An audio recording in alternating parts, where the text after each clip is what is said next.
Je m'appelle Michel, j'ai 68 ans. Je suis né à Marseille.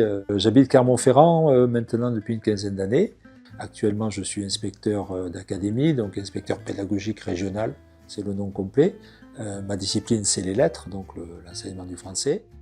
Donc j'ai 3 petits-enfants, qui sont des petites filles d'ailleurs, qui m'apportent beaucoup de joie. C'est bien d'être grand-parent, parce qu'on découvre pas mal de choses en fait, y compris des choses qu'on n'avait pas vues sur le moment, donc ça donne beaucoup de satisfaction.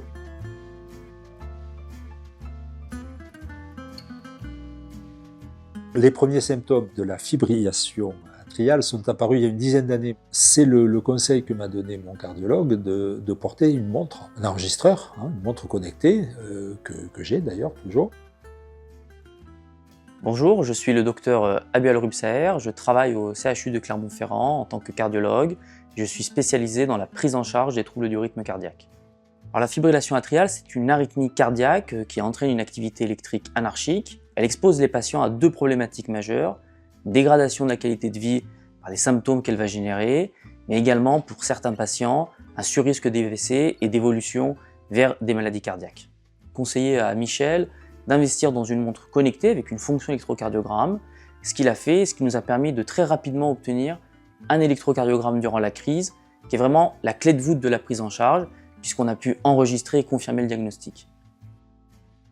La détection précoce avec la montre connectée a été déterminante parce que sans cela, le diagnostic n'aurait pas été posé de toute façon, ou en tout cas il aurait été retardé, mais il y a un côté aléatoire là-dedans.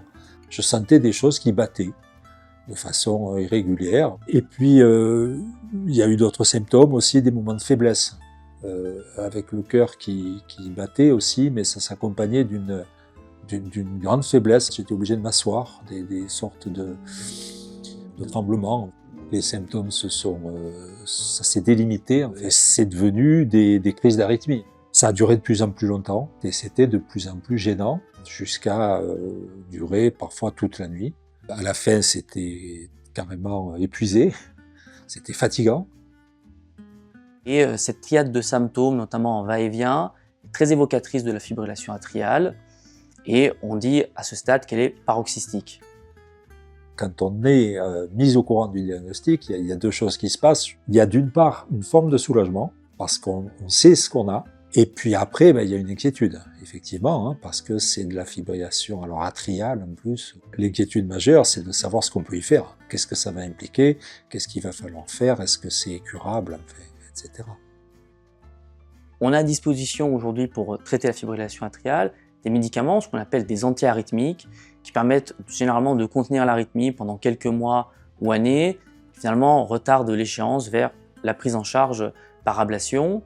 On sait maintenant depuis plus de 10 ans avec différentes études que l'ablation est plus efficace que les traitements médicamenteux pour contenir l'arythmie, donc diminuer les symptômes et améliorer la qualité de vie. Alors, la réponse du cardiologue, très claire pour lui, il n'a pas hésité un quart de seconde, ça a été tout de suite de me parler d'une intervention. Et je me souviens très bien qu'il m'avait dit, en fait, que pour lui, c'était quelque chose d'assez courant. Donc, tout de suite, il m'a orienté là-dessus.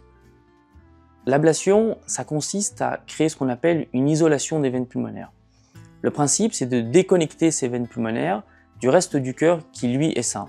En effet, on sait maintenant, depuis les années 98, que la fibrillation atriale prend naissance dans ces veines pulmonaires et donc pour réaliser cette déconnexion électrique, on a aujourd'hui 3 énergies à disposition. 2 énergies thermiques, la radiofréquence, la cryoablation qui utilise le froid avec des températures qui atteignent jusqu'à moins 70 degrés et de manière plus récente, l'électroporation. C'est une énergie qui utilise des courants électriques à très haute intensité sur des durées très précises et qui va permettre de créer des trous dans les cellules. Ces trous dans les cellules vont faire perdre aux cellules leur capacité à conduire l'électricité et donc pouvoir créer ce fameux barrage électrique autour des veines pulmonaires. L'ablation, c'est une procédure qu'on fait le plus souvent sous anesthésie générale. On passe par la veine au niveau de l'aine, donc on est sur des petites incisions qui vont nous permettre d'introduire nos outils jusqu'au cœur sans ouvrir et donc à ce moment-là de créer cette isolation des veines pulmonaires. Le patient sort le lendemain de la procédure Ce sont des procédures avec un très faible taux de complications et c'est pour ça aujourd'hui qu'on la propose en première intention aux patients. Alors il y a un vrai avantage de les traiter par ablation, que ce soit vraiment pour le contrôle des symptômes et l'amélioration de la qualité de vie. Et aujourd'hui, l'énergie par électroporation nous a permis vraiment de pouvoir traiter un plus grand nombre de patients et d'avoir un taux de satisfaction qui est aussi très élevé et donc de pouvoir vraiment améliorer la prise en charge de nos patients. Alors après l'opération, je n'ai ressenti aucune gêne, où que ce soit, hein, ni du côté du cœur, ni du côté de l'endroit où on avait posé le cathéter. Il n'y a pas eu de gêne, de douleur quelconque. Mais le souvenir très net, c'est que la prise en charge est totale.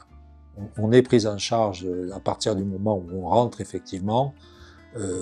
Tout est fait pour que les choses soient très simples, toutes les explications sont données. Dans la vie quotidienne, on n'a plus cette épée de Damoclès là, que j'avais fini par avoir au fil du temps. Hein. On ne redoute plus ces moments-là, on se sent plus serein, donc évidemment les moments de la vie, ma foi, on les prend avec plus de tranquillité.